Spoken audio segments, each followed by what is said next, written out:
महाअवतार बाबा जी कौन है? रजनीकांत भी महाअवतार बाबा की भक्त हैं। उन पर एक डॉक्यूमेंट्री फिल्म भी बनी है। बाबा महाअवतार बाबा जी पर आधारित थे।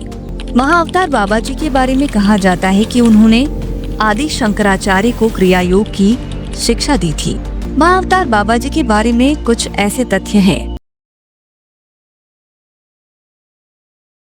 महाअवतार बाबा जी एक महान योगी और गुरु हैं, जिनके बारे में कहा जाता है कि वे हिमालय में रहते हैं और 2000 से भी अधिक वर्षों से आत्माओं का मार्गदर्शन कर रहे हैं। उन्हें क्रिया योग के संस्थापक के रूप में भी जाना जाता है, एक ऐसी प्रणाली जो दीर्घायु और आध्यात्मिक विकास में सहायता के लिए सांस नियंत्रण तकनीकों के माध्यम से शरीर और मन की शुद्धि पर केंद्रित है। महाअवतार बाबा जी के बारे में कहा जाता है कि उन्होंने आदि शंकराचार्य को क्रिया योग की शिक्षा दी थी और बाद में उन्होंने संत कबीर को भी दीक्षा दी थी। इसके बाद प्रसिद्ध संत लाहिड़ी महाशय को उनका शिष्य बताया जाता है। दक्षिण भारत के प्रसिद्ध सुपरस्टार रजनीकांत भी महाअवतार बाबा के भक्त हैं। उन पर एक डॉक्यूमेंट्री फिल्म भी बनी है।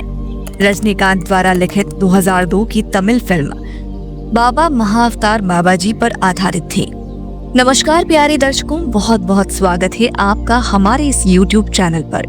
आशा करती हूँ आपको हमारे YouTube channel Sanjeev Malik life coach को सब्सक्राइब कर लिया है।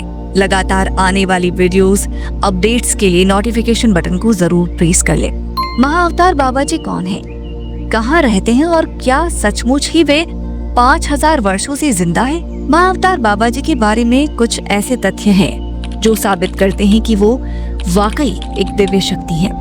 आज हम आपको यही तथ्य बताने वाले हैं, बड़े ध्यान से सुनिए। नंबर 1, दुनिया में सबसे ज्यादा बिकने वाली आध्यात्मिक आत्मकथा ऑटोबायोग्राफी ऑफ द योगी के लेखक परमहंस योगानंदा ने इस किताब में महाअवतार बाबा जी के बारे में लिखा है। परमहंस योगानंदा के गुरु श्याम चरण लाहिड़ी थे। नंबर 2, उन्होंने ही लाहिड़ी को क्रिया योग की शिक्षा दी थी, जिसके बारे में गीता में भगवान श्री कृष्ण और योग सूत्र में ऋषि पतंजलि ने भी बताया है। नंबर 3, महाअवतार बाबा जी को श्याम चरण लाहिड़ी ने अपने पूर्व जन्म का गुरु माना था। नंबर 4, श्याम चरण लाहिड़ी को पर्वतीय क्षेत्र के भ्रमण के दौरान महाअवतार बाबा जी दिखाई दिए थे। उन्होंने ही उन्हें क्रिया योग का मार्ग गृहस्थों को दिखाने का आदेश दिया था। नंबर 5, महाअवतार बाबा जी ने ही लाहिड़ी जी को बताया था कि कृष्ण द्वारा अर्जुन को दिया गया योग का ज्ञान ही क्रिया योग है। नंबर 6, एक दिन लाहिड़ी रेल की पटरी बिछवा रहे थे, तभी उन्हें किसी के पुकारने की आवाज आई। जब वो उस आवाज के पीछे गए तो उन्हें महाअवतार बाबा जी के दर्शन हुए थे।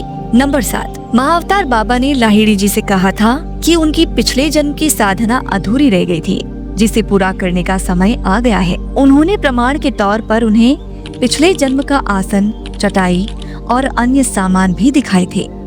नंबर 8, परमहंस योगानंद ने भी अपने किताब में बाबा के साथ अपनी प्रत्यक्ष भेंट के बारे में बताया है। नंबर 9, श्री युक्तेश्वर गिरी की पुस्तक द होली साइंस में भी उनका प्रत्यक्ष वर्णन मिलता है। नंबर 10, बाबा ने किसी को भी अपना नाम या पृष्ठभूमि नहीं बताई, इसीलिए उन्हें महाअवतार का नाम दिया गया। नंबर 11, उन्हें 1861 से 1935 के दौरान कई गवाहों द्वारा देखा भी गया। नंबर 12, लाहिड़ी ने अपनी डायरी में लिखा था कि महाअवतार बाबा जी भगवान कृष्ण के अवतार थे। नंबर 13, जो भी उनसे जब भी मिला उसने हमेशा उनकी उम्र 25 से 30 ही बताई। नंबर 14, उनकी चमत्कारी शक्तियों के बारे में भी कुछ किस्से प्रचलित हैं। कहा जाता है कि एक बार उन्होंने पहाड़ से कूदकर जान देने वाले एक शिष्य के क्षत विक्षत शव को छूकर दोबारा जीवित कर दिया था। नंबर 15, बाबा जी अप्रकट और गुप्त रहना पसंद करते हैं, लेकिन कभी कभी भक्तों और शिष्यों को उनके दर्शन भी होते हैं। परमहंस योगानंद ने महाअवतार बाबा से जुड़ी 2 घटनाओं का अपनी किताब में जिक्र किया है। योगानंद ने लिखा है कि बाबा जी एक बार रात में अपने शिष्यों के साथ धूने के पास बैठे थे। धूने में से एक जलती हुई लकड़ी को उठाकर बाबा जी ने एक शिष्य के कंधे पर दे मारी, जिसका शिष्यों ने विरोध किया। तब बाबा ने बताया कि ऐसा करके मैंने आज होने वाली तुम्हारी मृत्यु को टाल दिया। इसी तरह की दूसरी घटना का जिक्र करते हुए योगानंद लिखते हैं कि एक बार बाबा जी के पास एक व्यक्ति आया और वो बाबा जी से दीक्षा लेने की जिद करने लगा। बाबा जी ने जब मना कर दिया तो उसने पहाड़ से कूद जाने की धमकी दी। बाबा ने कहा कि जाओ, कूद जाओ, और वह व्यक्ति तुरंत ही कूद गया। ये दृश्य देख वहाँ मौजूद लोग भौचक्के रह गए। तब बाबा जी ने कहा कि पहाड़ी से नीचे जाओ और उसका शव लेकर आओ। शिष्य गए और शव लेकर आए। शव क्षत विक्षत हो चुका था। बाबा जी ने शव के ऊपर जैसे ही हाथ रखा, वो धीरे धीरे करके ठीक होने लगा और जिंदा हो गया। तब बाबा ने कहा कि ये तुम्हारी अंतिम परीक्षा थी, आज से तुम भी मेरी टोली में शामिल हुए। परमहंस योगानंद को महाअवतार बाबा ने 25 जुलाई 1920 में दर्शन दिए थे।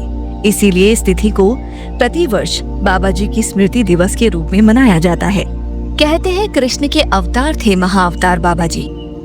लाहिरी महाशय ने अपनी डायरी में लिखा कि महाअवतार बाबा जी भगवान कृष्ण जैसे थे। योगानंद भी अक्सर जोर से बाबा जी कृष्ण कहकर प्रार्थना किया करते थे। परमहंस योगानंद के 2 शिष्यों ने लिखा कि महाअवतार बाबा जी पूर्व जीवन काल में भगवान कृष्ण थे। महाअवतार बाबा जी ने आधुनिक युग में क्रिया योग को पश्चिम में फैलाने के लिए विशेष रूप से योगानंद जी को चुना। लाहिड़ी महाशय को क्रिया योग की दीक्षा प्रदान करते समय उन्होंने यह भी अनुभूति दी कि ये प्रविधि केवल सन्यासियों तक सीमित न रहे, बल्कि सभी सच्चे जिज्ञासुओं को उपलब्ध कराई जाए। योगी कथामृत किताब इस दिव्य गुरु शिष्य संबंध का मार्मिक चित्रण करती है।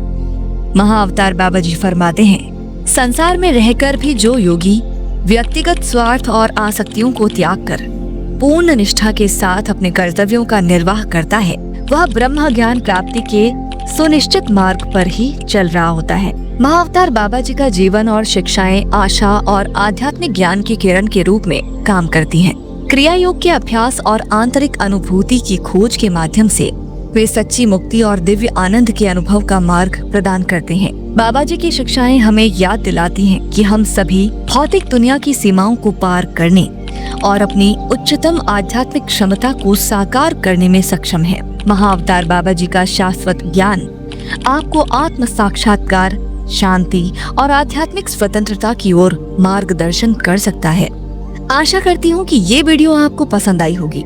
वीडियो पसंद आई हो तो वीडियो को लाइक करें और कमेंट करना ना भूलें। और अगर आप हमारे चैनल पर नए हैं तो हमारे इस चैनल को अभी सब्सक्राइब कर लीजिए। धन्यवाद।